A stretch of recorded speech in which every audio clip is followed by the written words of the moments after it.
বলার চেষ্টা করেছেন বাংলাদেশের কোনো একটা রাজনৈতিক দলের কোনো নেতা রয়ের স্টেশন হেডের সাথে দেখা করেছেন এবং তার দেয়া প্রেসক্রিপশন অনুযায়ী বাংলাদেশে রাজনীতি করার চেষ্টা করছেন এবং তিনি বলেছেন এভাবে বাংলাদেশে রাজনীতি করা যাবে না।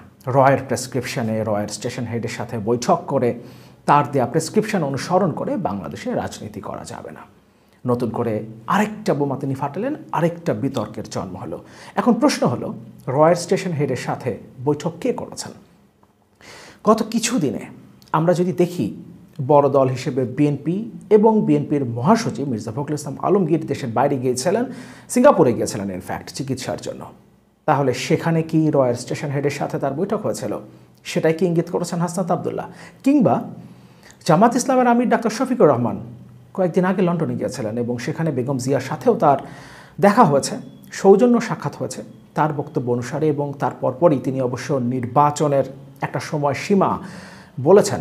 তিনি আগামী রমজানের আগে নির্বাচন চান, অর্থাৎ আগামী জানুয়ারির মধ্যে নির্বাচন চান। বিএনপি যেখানে চাচ্ছে ডিসেম্বরে, অর্থাৎ বিএনপির সাথে কিছুটা সুর মিলে যাচ্ছে বেগম জিয়ার সাথে সাক্ষাতের পর, এমনটা রাজনৈতিক মহলে একটা আলোচনা রয়েছে।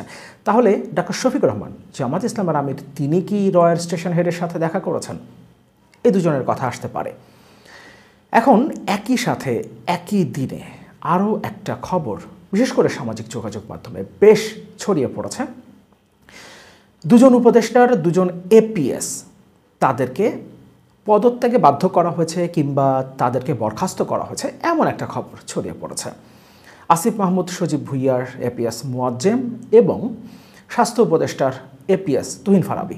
বলা হচ্ছে সামাজিক যোগাযোগ মাধ্যমে যেভাবে বিভিন্ন স্ক্রিনশটও ইনফ্যাক্ট এই বক্তব্যকে সমর্থন করে যে স্ক্রিনশটগুলো ছড়িয়ে পড়েছে, সেখানে দেখা যাচ্ছে তারা বেশ কিছু টাকা বিদেশে পাচার করেছেন এবং যে লেনদেনগুলো হয়েছে, অনৈতিক যে লেনদেনগুলো হয়েছে, সেই অর্থগুলো বেশিরভাগই দুবাইতে চলে গেছে এবং তারা দেশ ছাড়ারও পরিকল্পনা করেছিলেন, যে কোনো মুহূর্তে তারা দেশ ছাড়তে পারেন। এ ধরনের নানান আলোচনা সামাজিক যোগাযোগ মাধ্যমে হচ্ছে।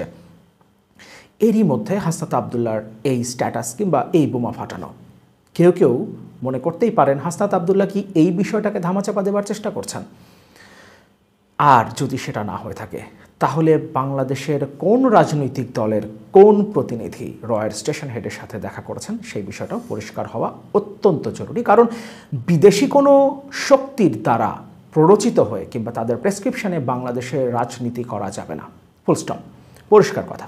আমরা সকল দেশের সাথে কূটনৈতিক সম্পর্ক চাই এবং সেটা হবে সমতার ভিত্তিতে, কিন্তু কারো দেয়া প্রেসক্রিপশনে বাংলাদেশ চলতে পারে না, বাংলাদেশের রাজনীতি চলতে পারে না।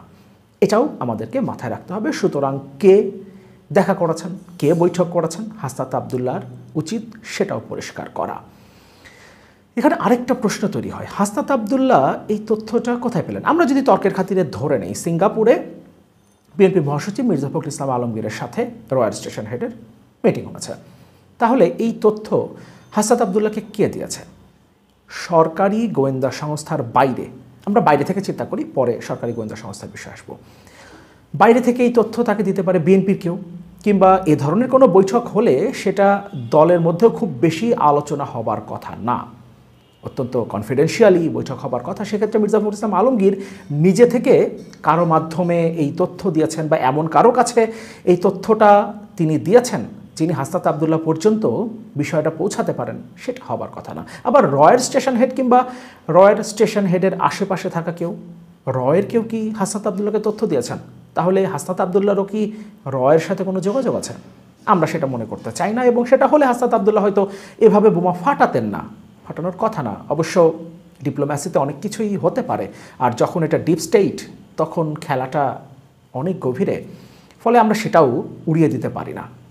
এবার আসি, সরকারি গোয়েন্দা সংস্থা কি এ ধরনের কোনো তথ্য হাসনাত আবদুল্লাহকে দিয়েছে? আর যদি সেটা দিয়ে থাকে, তাহলে সরকারি গোয়েন্দা সংস্থা কিংবা সরকারি গোয়েন্দা সংস্থা মানে তো সরকার কি কোনো একটা রাজনৈতিক দলের কোনো একজন সংগঠককে, কোনো একজন শীর্ষ নেতাকে এ ধরনের তথ্য সরবরাহ করতে পারে?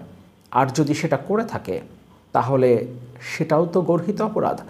এখন এই অপরাধটা আসলে কে করেছে সেটা পরিষ্কার হতে পারবো আমরা তখনই যখন হাসনাত আবদুল্লাহ আমাদেরকে পরিষ্কারভাবে বলবেন তিনি কার কথা ইঙ্গিত করেছেন এবং এই তথ্যটা তিনি কোথা থেকে পেয়েছেন।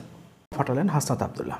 আমাদের মনে থাকবার কথা, কিছুদিন আগে সেনাপ্রধানের সাথে একটা বৈঠক নিয়ে তিনি একটা বোমা ফাটিয়েছিলেন এবং সেখানে তিনি রিফাইন্ড আওয়ামী লীগকে কীভাবে চাপিয়ে দেবার চেষ্টা করা হচ্ছে সেনাবাহিনী কিংবা সরাসরি বলতে গেলে সেনাপ্রধানের পক্ষ থেকে, সেই কথাগুলো বলবার চেষ্টা করেছিলেন। যদিও তার নিজের দলের, ইনফ্যাক্ট তার সাথে সেই বৈঠকে অংশ নিয়েছিলেন এমন একজন নেতা সার্জিস আলম হাসনাত আবদুল্লাহর বক্তব্যকে সমর্থন করেননি।